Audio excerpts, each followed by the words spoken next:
गुरुदेव भगवान की जय। जय जय श्री राम, जय जय श्री राम, जय जय श्री राम।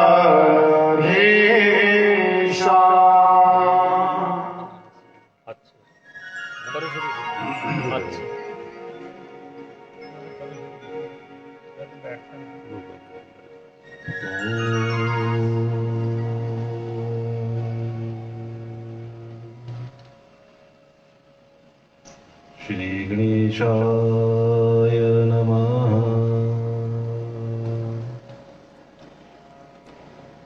श्री सरस्वत्यै नमः। श्री वेद पुरुषाय नमः। श्री गुरुर्चरणकमलेभ्यो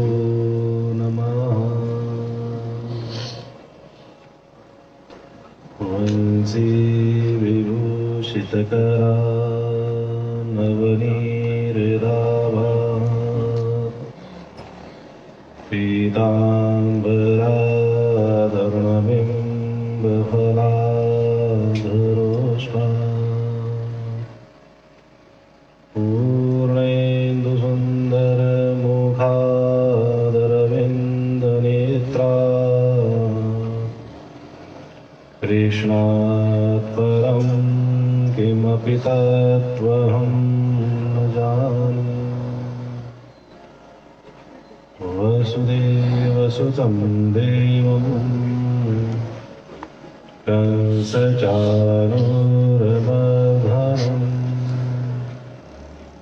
देवकी परमानन्दं कृष्णवन्दे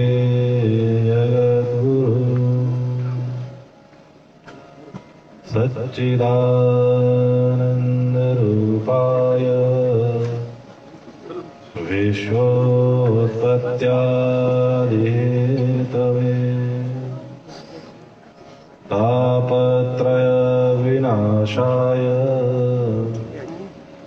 श्रीकृष्णाय वयं नुमः। गुरुर्ब्रह्मा गुरुर्विष्णु गुरुर्देवो महेश्वरा गुरुः साक्षात् परब्रह्म तस्मै श्री गुरवे नमः। तस्मै श्री गुरवे नमः।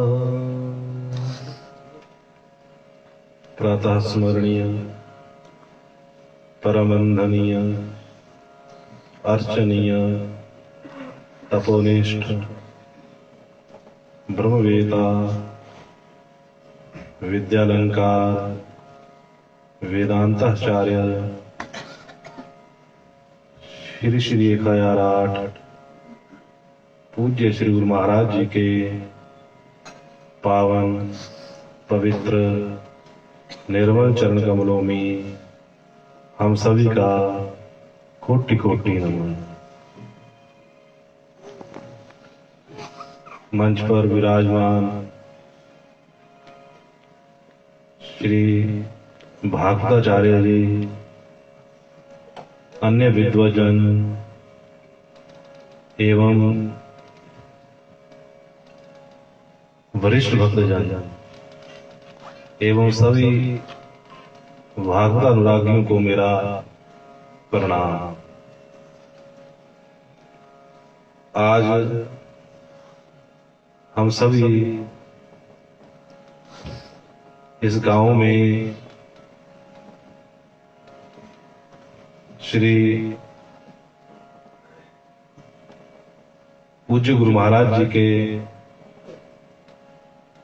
परम भक्त वीरेंद्र कंवर जी एवं उनकी धर्मपत्नी मीना कंवर जी और उनकी माता जी, जिनके द्वारा श्रीमद् भागवत ज्ञान यज्ञ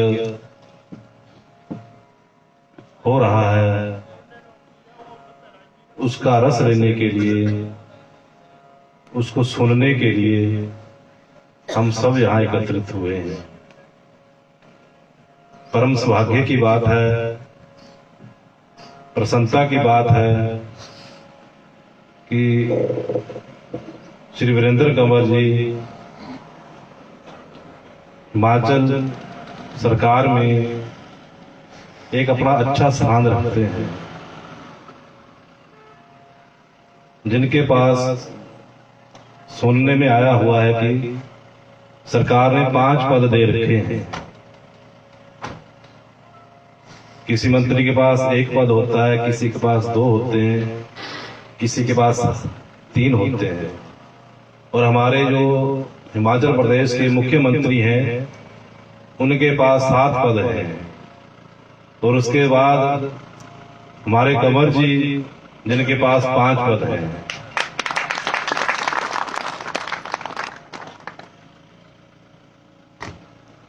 हिमाचल प्रदेश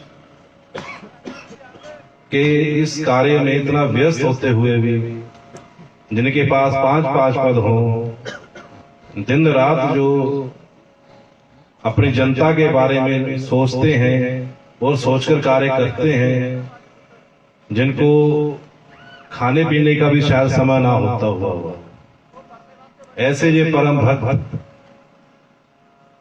श्रीमद् भागवत कथा करा रहे हैं। ये एक बड़ा ही सौभाग्य की बात है हमारे लोगों के लिए, हम सब के लिए। मैंने भी शायद अपने जीवन में ये पहले ऐसे भक्त देखे होंगे जो कथा करवा रहे हैं। आचार्य जी कहते हैं कि ताली बजाने में कंजूसी नहीं होनी चाहिए, और यहां तो बिल्कुल नहीं होनी चाहिए। यदि आप यहां खुलकर ताली बजाएंगे तो कंवर जी खुलकर आपके काम करेंगे। यदि इनकी आयोजन में आप कंजूसी करेंगे तो ये भी आपके कार्य में कंजूसी नहीं करेंगे। ये नहीं करेंगे, करेंगे नहीं करेंगे। ये गुरु महाराज के अनन्य भक्त हैं, बहुत प्रेमी है उनके चरणों के। और जो गुरु महाराज जी का जिनके ऊपर आशीर्वाद होता है, वो किसी काम के लिए कंजूसी नहीं करता, और वो बदले में कुछ चाहता नहीं है। वो बदले में कुछ नहीं चाहता है। उसका तो काम होता है परोपकार करना, दूसरे की भलाई करना। परोपकाराय सताम विभूतय। जो कंवर जैसी विभूतियां होती हैं, जो इनके जैसे परम भक्त होते हैं, वो केवल परोपकार करना जानते हैं, देना जानते हैं, लेना नहीं जानते। तो ये हमारे लिए बड़े सौभाग्य की बात है कि इस इलाके को ऐसे मंत्री मिले हुए हैं जो परमात्मा के भी और अपने पूज्य गुरु महाराज जी के भी अनन्य भक्त हैं, जिनकी परमात्मा में प्रीति है, श्रद्धा है, प्रेम है। भगवान श्री कृष्ण अर्जुन से कहते हैं कि हे अर्जुन, जो मेरे ऐसे भक्त होते हैं, जो मेरा भजन करते हैं, मेरी सेवा करते हैं, मेरी पूजा करते हैं, स्तुतियां करते हैं, कहते उन भक्तों को मैं इस मृत्यु रूप भव सागर से पार लगा देता हूं। ये जो संसार है इसमें मौत ही मौत है, इसमें और कुछ नहीं है। जैसे आप समुद्र में जाओ तो वहां क्या मिलेगा आपको? समुद्र में, समुद्र में क्या देखते हैं? जल ही जल होता है समुद्र में। क्या होता है? जल ही जल रहता है समुद्र में। और कहते हैं जिस प्रकार उस समुद्र में जल ही जल है, उसी प्रकार इस संसार में मौत ही मौत है। हम प्रतिक्षण मृत्यु की ओर जा रहे हैं। हमारा क्षण क्षण मृत्यु की ओर बढ़ रहा है। और जब हमारी मृत्यु हो जाएगी, फिर शास्त्र ये कहते हैं कि हमारे लिए 84 का चक्कर है, 84 लाख योनियां बनी हुई हैं और 28 प्रकार के नरक बने हुए हैं। अभी आचार्य जी आपको नरकों का वर्णन कराएंगे, आगे कथाएं आएंगी कि नरकों में क्या क्या होता है, कैसे कैसे नरक होते हैं। परंतु भगवान श्री कृष्ण कहते हैं कि हे अर्जुन, जो मेरी सेवा कर लेता है, मेरा भजन कर लेता है, सत्संग कर लेता है, जो सुबह शाम अपने घर में मेरी आरती करता है, मेरी स्तुति करता है, उसको कहते हैं 84 का चक्कर नहीं काटना पड़ता, उसको नरकों में नहीं जाना पड़ता। कहते वो मेरे बैकुंठ धाम को आ जाता है। कहाँ आ जाता है? बैकुंठ धाम को आ जाता है। उन्होंने 12वें अध्याय में लिखा हुआ है कि तेषाम अहम समुद्धर्ता मृत्यु संसार सागरात् भवामि न चिरात् पार्थ मया आवेशित चेतसाम्। हे अर्जुन, मैं आवेशित चेतसाम्, जिसका चित्त, जिसका मन मेरे में लगा हुआ है, जो 24 घंटे मेरा भजन करता है, मेरी भक्ति करता है, तेषाम अहम, उसको मैं समुद्धर्ता मृत्यु संसार सागरात्, इस मृत्यु रूप संसार से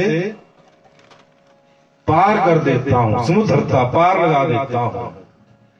भवामि न चिरात्, कहते नचिरात, मैंने शीघ्र ही उसको मैं पार लगाने में देरी नहीं लगाता, उसके ऊपर मैं कृपा करता हूं और कृपा कर कर उसको इस संसार सागर से पार लगा देता हूं।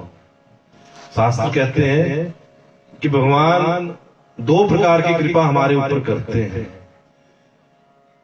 जब हम परमात्मा का भजन करने लग जाते हैं, परमात्मा की पूजा करने लग जाते हैं, तो परमात्मा प्रसन्न होते हैं, रीझते हैं हमारी पूजा के ऊपर।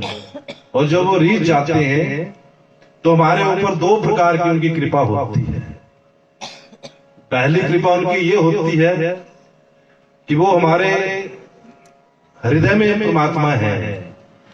परमात्मा हर जगह, हर वस्तु में, हर पदार्थ में, कण कण में विद्यमान है। कोई जगह ऐसी नहीं है जहां परमात्मा ना हो। परंतु वो परमात्मा जो साक्षी रूप से हमारे हृदय में विराजमान है। और कहते जब व्यक्ति मेरी पूजा करने लग जाता है, मेरा भजन करने लग जाता है, तो मैं उसमें हृदय में जो मैं बैठा हुआ अंतर्यामी परमात्मा हूं, मैं उसकी बुद्धि को ठीक कर देता हूं। जो उसकी बुद्धि है उसको सात्विक कर देता हूं। हमारा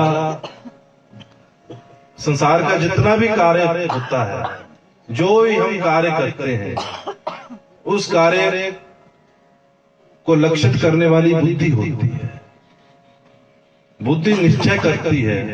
बुद्धि का ये लक्षण है निश्चयात्मिका बुद्धि। मन जो है हमारा, वो संकल्प विकल्प करता है। उसका काम है, किसी को हमने देख लिया तो उसको देखने के बाद मन में संकल्प विकल्प उठते हैं कि इस काम को हमें करना चाहिए, ना नहीं करना चाहिए। ये काम हमारे करने लायक है या नहीं है, ये संकल्प करता रहता है मन। जब मन संकल्प विकल्प करता रहता है, वो कोई निश्चय नहीं कर पाता। फिर निश्चय उस काम को करने के लिए हमारी बुद्धि करती है। यदि वो सात्विक बुद्धि होगी तब तो उस काम करने को वो नहीं कहेगी जो गलत काम होगा, परंतु यदि सात्विक राजसिक बुद्धि होगी तो वो हम गलत काम को कर बैठेगी वो बुद्धि। और जब वो बुद्धि गलत काम करती है तो हमारा विनाश हो जाता है। तो परमात्मा ये कहते हैं कि मैं हृदय में बैठकर उसकी बुद्धि को सात्विक कर देता हूं। पहली कृपा तो वो ये करते हैं कि हमारी जो बुद्धि है वो सात्विक हो जाती है। सात्विक होने का अर्थ ये है कि हम अच्छे काम करने लग जाते हैं। जो हमें काम गलत नजर आता है उस काम को हम नहीं करते। और कहते हैं, गीता में ही लिखा हुआ है ये श्लोक उन्होंने, कि जिसका मन मुझ में लगा हुआ है, जो मेरा भजन करता है, पूजा करता है, पाठ करता है, उसकी बुद्धि को मैं ऐसा ज्ञान दे देता हूं जिस ज्ञान के द्वारा वो मुझे प्राप्त हो जाता है। लिखा हुआ है, तेषां सततयुक्तानां भजतां प्रीतिपूर्वकं ददामि बुद्धि योगं तम येन मामुपयान्ति ते। कहते तेषां सततयुक्तानां, परमात्मा कहते हैं सतत निरंतर जो मेरा भजन करता है। ऐसा नहीं कि हमने आज भजन किया कल छोड़ दिया, आज हमने पूजा की, आरती की और कल को नहीं की, फिर परसों कर लेंगे, फिर छोड़ दिया, ये नहीं। परमात्मा कहते हैं सतत निरंतर मेरा भजन जो करता है, रोज जो मेरी भजन में बैठता है, पूजा पाठ में बैठता है। भगवान कहते हैं कि मैंने मनुष्य को जन्म दिया है। ये जन्म जो है, ये जन्म हमें ऐसे नहीं मिला हुआ है मनुष्य का।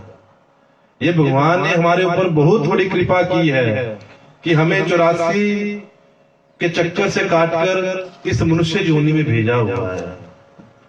अभी भी आचार्य जी ने कहा कि बड़े भाग मानुष तन पावा, सुर दुर्लभ सब ग्रंथन गावा। ये मनुष्य का तन पाना बड़ा कठिन है।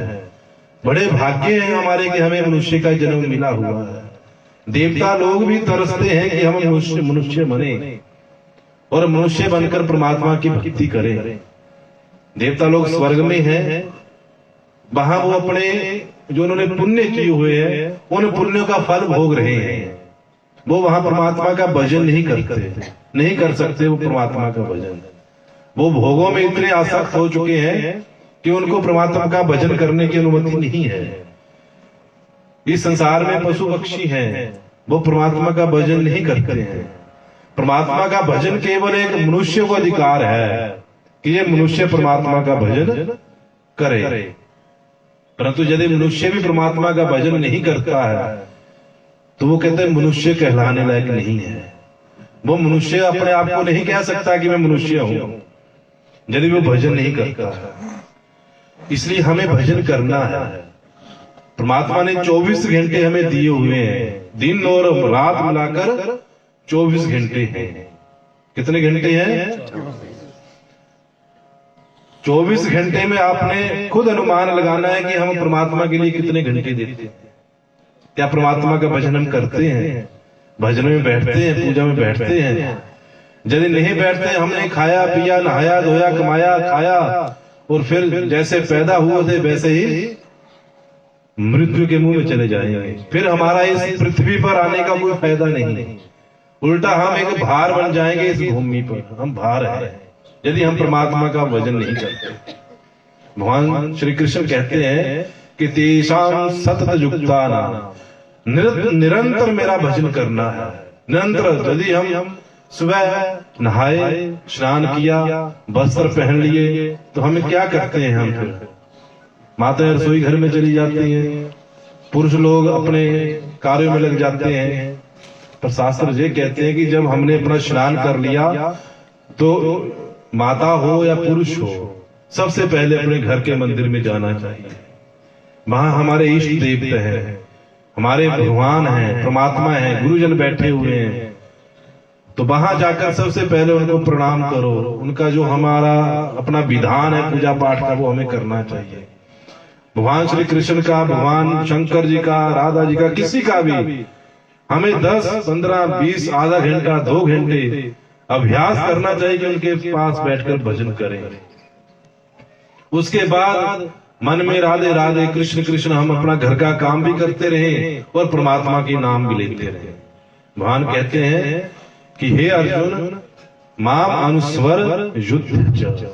कहते हैं संसार में रहना, संसार के काम काज करना, समाज में आना जाना, ये एक युद्ध से कम नहीं है। महाभारत का युद्ध हो रहा है। उस महाभारत के युद्ध में अर्जुन को भगवान श्री कृष्ण कहते हैं कि हे अर्जुन, तू युद्ध भी कर और मेरा स्मरण भी कर।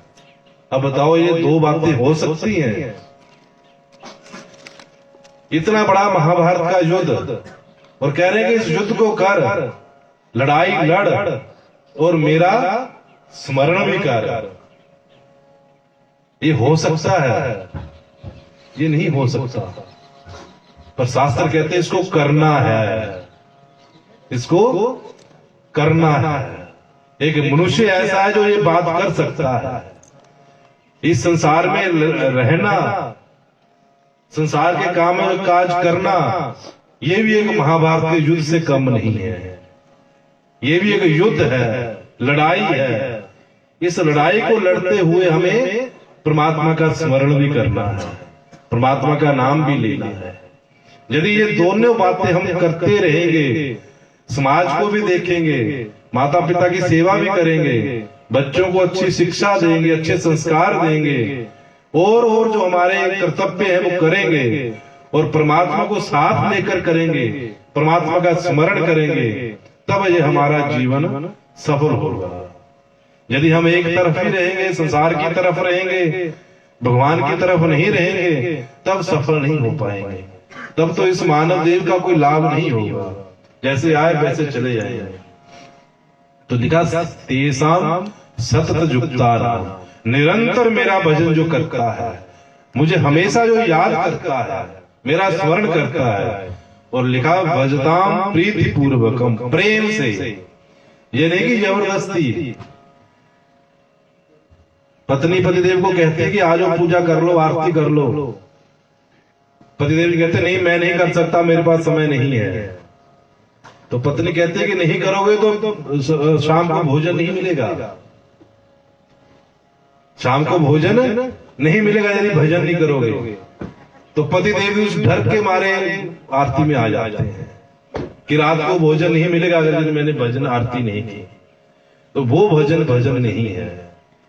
कहते भजताम प्रीति पूर्वकम, प्रेम से, अनुराग से, प्यार से, अंदर श्रद्धा भावना से जब हम आरती करेंगे, प्रार्थनाएं करेंगे, भजन करेंगे, तो वो सफल होगा। हम संसार की तरफ बहुत रहते हैं, परंतु परमात्मा की तरफ बहुत कम है। है तो बिल्कुल, मैं तो कहता हूं कि बिल्कुल नहीं हो, परंतु यदि है तो बहुत कम है। एक अपना सेठ व्यापार करके आता है, शाम को आता है, तो जो माताएं होती है ना, वो थोड़ी धर्म की तरफ ज्यादा होती है, वो धर्म कर्म ज्यादा करती हैं, समय निकाल लेती हैं थोड़ा बहुत कि थोड़ा भजन कर लेते हैं, आरती कर लेते हैं, पूजा पाठ कर लेते हैं। माताओं को घर के काम भी बहुत होते हैं। तो जो परमात्मा की भक्त होंगी वो तो करेंगी, जो परमात्मा की भक्त नहीं होंगी वो नहीं करेंगी, वो बहाने लगा देगी कोई ना कोई। तो वो सेठ व्यापार करके आ रहा है, शाम को घर पहुंचा थका हुआ है, तो उनकी धर्म पत्नी कहती है कि आजो थोड़ी इकट्ठी आरती कर लेते हैं, परमात्मा की आरती, शाम का समय है, जय जगदीश हरे की आरती कर लेते हैं। तो सेठ जी कहते हैं कि मैं तो थका आया हूं, पूरे दिन मैंने काम किया हुआ है, मेरे पास समय नहीं है, आरती करने का मेरे पास समय नहीं है। पत्नी कहते ठीक है, समय नहीं है, हम कर लेते हैं। तो वो सेठ कमरे में चले गए, आराम करने लग पड़े। थोड़ी देर बाद एक व्यक्ति आता है, जिस व्यक्ति ने उस सेठ जी के लाखों रुपए देने हैं, उधार लिए थे वो देने आ गया। वो लाखों रुपए हैं, 100-100 के नोट है, 500-500 के नोट है, भोरी भरकर वो नोट लाया है और सेठ जी को कहने लगा, सेठ जी मैंने आपसे उधार लिए थे, इतने लाख पैसे ले लो और गिन लो, मुझे फिर मत कहना कि ये कम है। जब उन्होंने वो नोट देखे, उनकी सारी नींद, सारी थकावट गायब हो गई। बिस्तर से जल्दी जल्दी उठे और उन नोटों को गिनने लग पड़े कि 100 रुपया 500 रुपया कम ना हो जाए। और जब धर्मपत्नी ने कहा कि आरती कर लो, तब कहने लगे मैं थका हुआ हूं, मेरे पास समय नहीं है। अब जब वो नोट आए गिनने के लिए, तब थकावट कहाँ गई उसकी। तब तो उनको जल्दी जल्दी वो गिनने लग पड़ा। कहने का भाव ये कि हम संसार की तरफ ज्यादा है, यदि परमात्मा की तरफ हम आना चाहें तो बहुत कम है, बहुत कम है। और परमात्मा भी ऐसा ही करते हैं, वो परीक्षा लेते हैं। जब हम थोड़ा बहुत भजन करने लग जाते हैं, थोड़ी हमारी रुचि बढ़ने लग जाती है, तो परमात्मा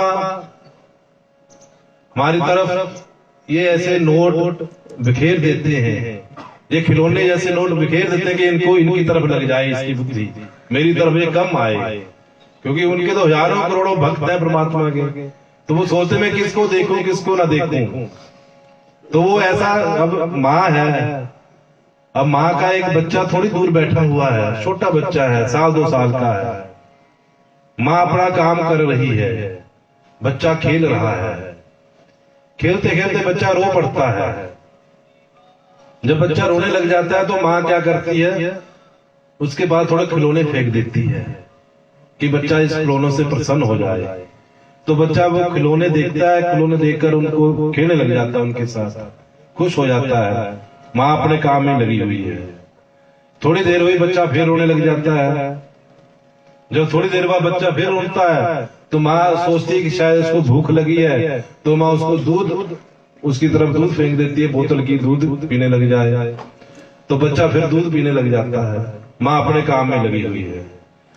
परंतु जब बच्चा तीसरी बार रोता है और इतना रोता, ना वो खिलौने उसे अच्छे लगते हैं, ना दूध अच्छा लगता है, वो चुप नहीं होता है, तब माँ क्या करती है, तब माँ को उठकर जाना पड़ता है और उस बच्चे को अपनी गोद में उठाना पड़ता है।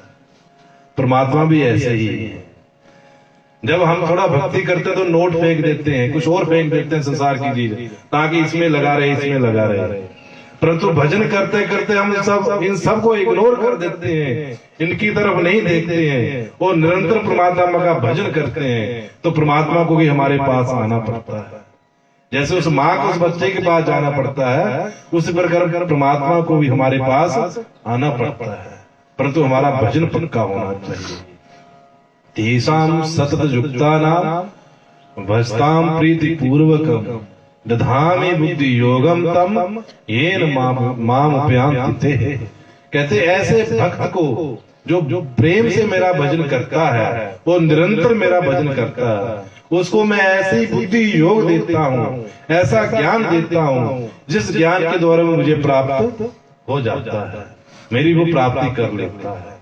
तो जब हम भजन करते हैं तो पहले परमात्मा की कृपा तो ये है कि वो हमें ऐसी बुद्धि दे देते हैं जिस बुद्धि के द्वारा हम परमात्मा की प्राप्ति कर लेते हैं।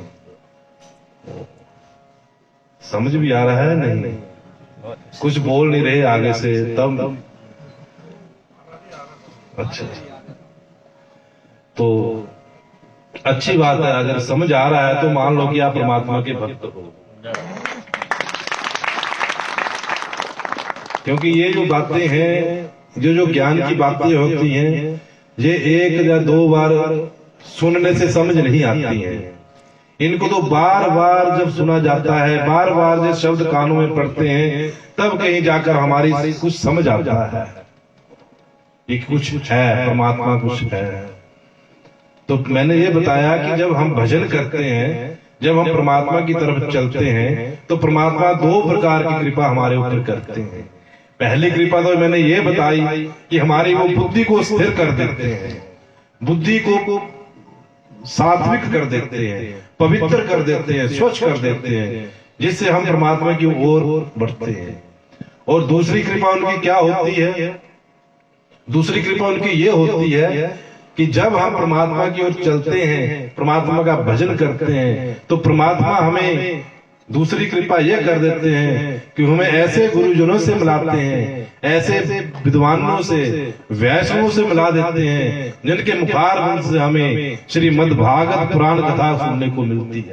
बोलो सच्चिदानंद भगवान की, बोले सतगुरुदेव भगवान की। ये श्रीमद् भागवत पुराण की कथा कोई पुस्तक नहीं है, कोई पोथी नहीं है, कोई ये ग्रंथ नहीं है। ये तो प्रत्यक्षता वर्तते हरि, साक्षात भगवान श्री कृष्ण है। शब्दमयी मूर्ति है ये भगवान की।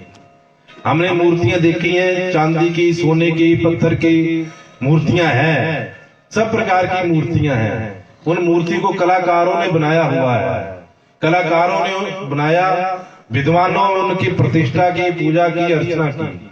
परंतु ये शब्दमयी भगवान की साक्षात मूर्ति है, साक्षात भगवान इसमें विराजमान है। इसको किसी कलाकार ने नहीं बनाया है, किसी ने इसकी प्रतिष्ठा नहीं की है, किसी ने इसका पूजा अर्चना नहीं की है। ये तो साक्षात जब उद्धव जी ने प्रश्न किया भगवान श्री कृष्ण से कि हे प्रभु, अब आप इस धरा को, इस पृथ्वी को छोड़कर जा रहे हो। अभी आचार्य जी ने भी कहा ये बात कि आप ये पृथ्वी छोड़कर जा रहे हो, आपके जाने के बाद यहाँ के कलियुग के लोगों का क्या होगा? ये किसकी शरण में जाएंगे?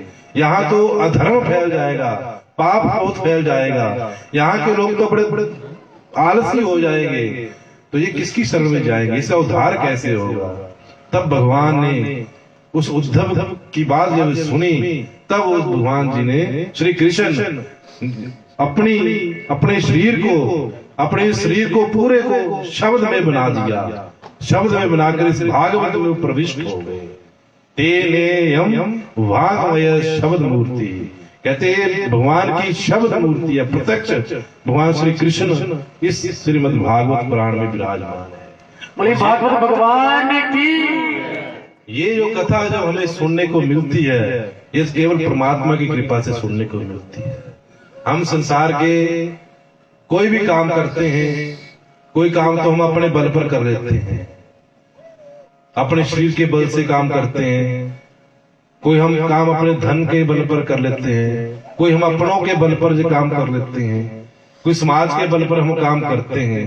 परंतु ये जो श्रीमद् भागवत रूपी कथा है, ये किसी के बल से प्राप्त नहीं होती है, इसमें तो परमात्मा का बल है। जब परमात्मा की कृपा होती है, तब हम कलयुग के लोग श्रीमद् भागवत पुराण की कथा सुनते हैं। और इस कथा को सुनने का ये फल है कि हमारा ये जो संसार का, ये संसार में जी रहे हैं, ये संसार तो हमारा सुधरता ही है, परलोक भी इससे बदलता है। इससे हमारा रास्ता खुलता है वैकुंठ धाम के लिए। एक बार एक गुरु और शिष्य दोनों कहीं जा रहे थे, गुरु और शिष्य जा रहे थे, तो जाते जाते गुरु जी ने एक जगह ये बात कही कि है और नहीं है। शिष्य सुन रहा था, वो पीछे चल रहा था। तो गुरु जी ने कहा कि है और नहीं है। थोड़ा आगे चले, आगे चलकर उन्होंने फिर भी बात कही कि नहीं है और है, नहीं है और है। पहले कहा है और नहीं है, फिर आगे चलकर कहा कि नहीं है पर है। फिर आगे गए, आगे उन्होंने फिर कुछ देखा तो कहने लगे नहीं है, नहीं है। क्या कहा? नहीं है, नहीं है।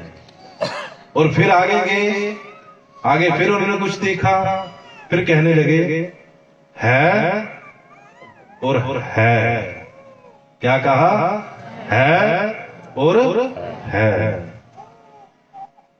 शिष्य जी ने गुरु से पूछा कि गुरुजी, ये जो आपने अपने मुखारबिंद से शब्द निकाले, इन शब्दों का क्या अर्थ है? आपने ये शब्द क्यों कहे? तब गुरुजी ने कहा कि मैंने पहले शब्द मैंने निकाला कि क्या निकाला शब्द मैंने अभी आप बताया था आपको नहीं, तो बड़ी अच्छी बात है। आप एक बार कहे से याद हो गया। क्या कहा?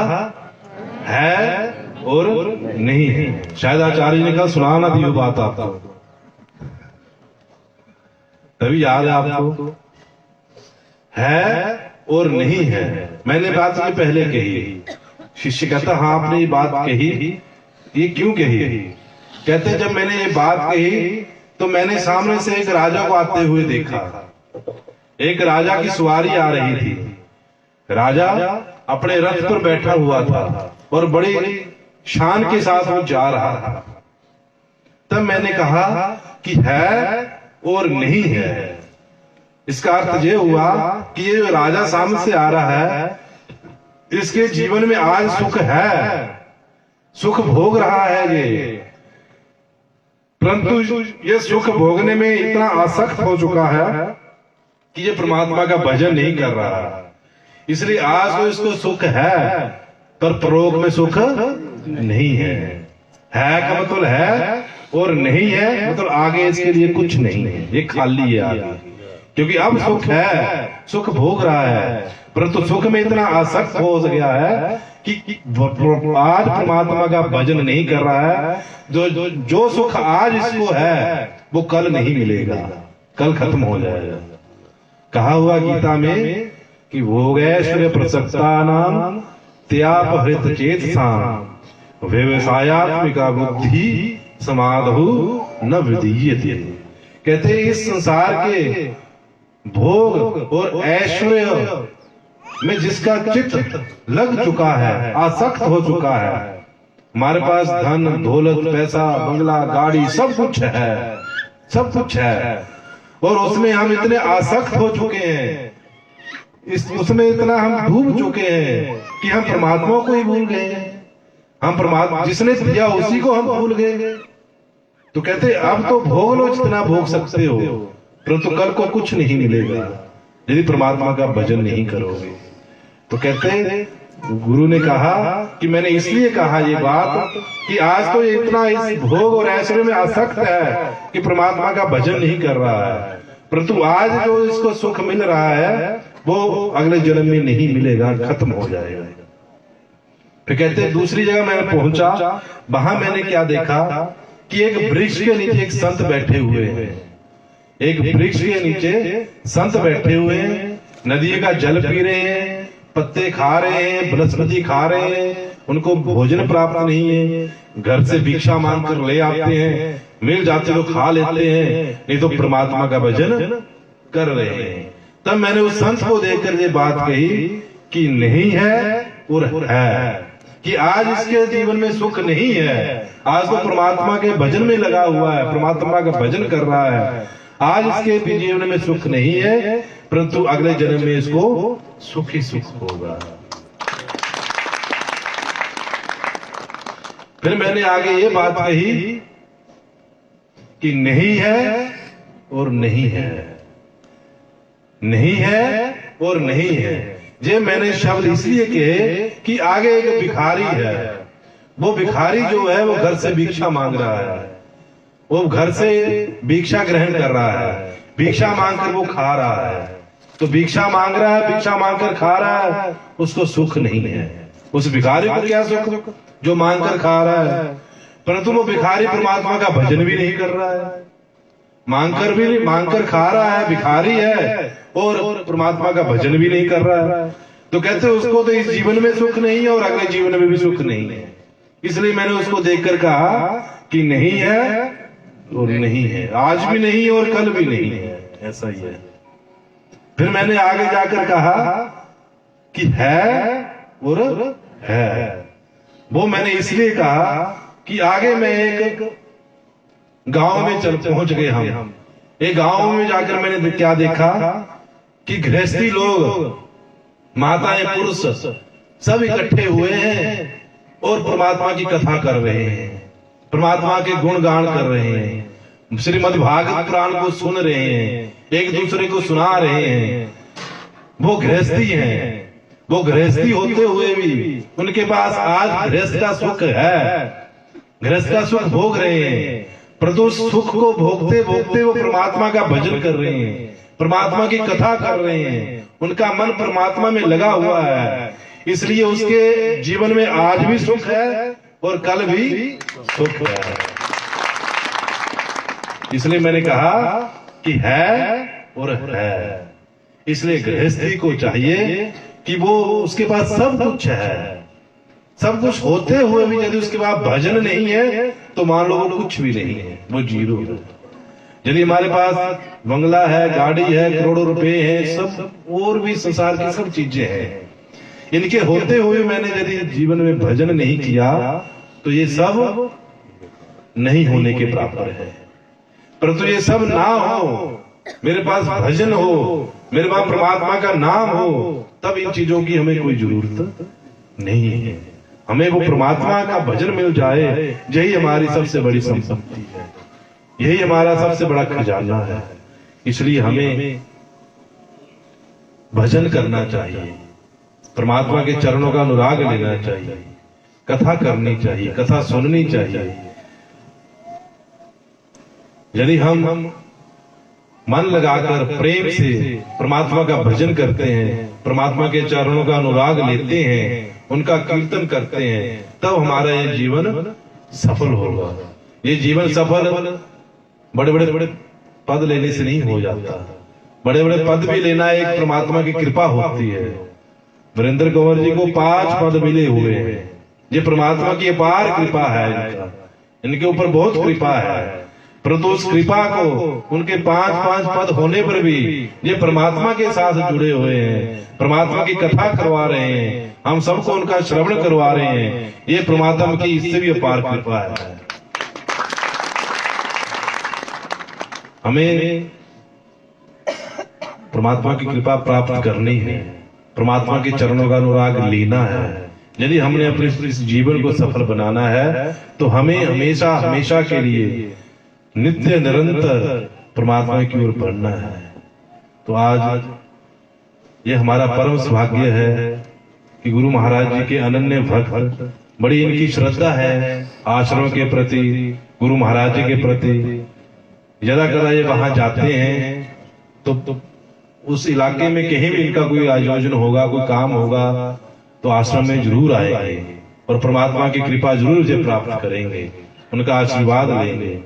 इनकी धर्मपत्नी, उनका भी महाराज के प्रति अनन्य प्रेम है, अनन्य ये इनकी श्रद्धा, इनकी भावना, इनका प्रेम, इनका विश्वास ही है जो ये कथा करवा रहा है। नहीं तो ये कथा करवाना हर आदमी के बस की बात नहीं है। तो पूज्य गुरु महाराज जी का इनके ऊपर असीम आशीर्वाद, उनकी कृपा इनके ऊपर बनी रहे। जे ऐसे ही श्रीमद् भागवत पुराण की कथा मैं तो कहूंगा हर साल करवाएं, हर साल इनके ऊपर ये कृपा हो कि हर साल अपने इस जन्म भूमि में, अपने इस गांव में ये इस परमात्मा की कथा करवाएं और खूब तरक्की करें। गुरु महाराज जी का इनको आशीर्वाद मिले। जिस संसार में खूब अभी रास्ते में आ रहे थे हम, तो मुझे सुनने में ये मिला, राणा जी ने बताया कि अगर आगे की सरकार आए तो हो सकता है कि अब मेरे कहने से पहले आपने तालियां बजा दी, तो मतलब आप सबकी ये भावना है, आप सबकी ये श्रद्धा है कि आने वाले इलेक्शनों में मुख्यमंत्री हमारे वीरेंद्र कंवर जी सतगुरुदेव भगवान की।